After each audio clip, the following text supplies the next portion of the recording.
পবিত্র ঈদুল ফিতর উপলক্ষে প্রেক্ষাগৃহে মুক্তি পাওয়া অভিনেতা আফরান নিশো অভিনীত চলচ্চিত্র দম এখন দর্শকদের আলোচনার কেন্দ্রবিন্দুতে। মুক্তির পর থেকেই সিনেমাটি প্রেক্ষাগৃহে ব্যাপক সাড়া ফেলেছে এবং আয়ের দিক থেকেও ঈদের সিনেমাগুলোর মধ্যে শীর্ষে উঠে এসেছে। প্রযোজনা সংস্থার তথ্য অনুযায়ী মুক্তির প্রথম ৩ দিনেই দম কোটি টাকার ঘরে প্রবেশ করেছে। ২০২৬ সালের প্রথম চলচ্চিত্র হিসেবে এটি দেশের মাল্টিপ্লেক্সে ১ কোটি টাকার গ্রোস কালেকশন অতিক্রম করেছে বলে জানা গেছে। যদিও এই তথ্য এখনও আনঅফিসিয়াল, তবে প্রযোজকদের হিসাবও প্রায় একই রকম।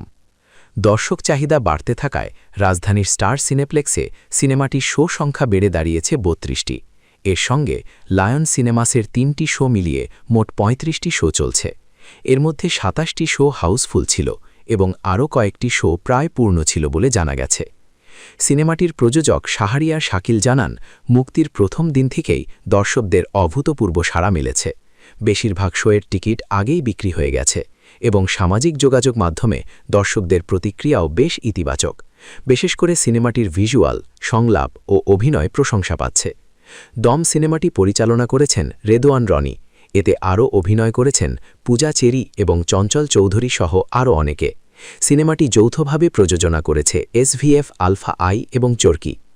সিনেমাটির অন্যতম আকর্ষণ হয়ে উঠেছে কিংবদন্তি সঙ্গীতশিল্পী সাবিনা ইয়াসমিনের কণ্ঠে এই মন তোমাকে দিলাম গানটি, যা দীর্ঘ ৪৪ বছর পর নতুন সঙ্গীত আয়োজনে দর্শকদের সামনে এসেছে। গানটি ইতোমধ্যেই দর্শকদের মধ্যে আলাদা আগ্রহ তৈরি করেছে। সব মিলিয়ে বলা যায়, ঈদের সিনেমা প্রতিযোগিতায় দম এখন এগিয়ে রয়েছে এবং সামনের দিনগুলোতে এর আয় আরও বাড়বে বলে আশা করছেন সংশ্লিষ্টরা।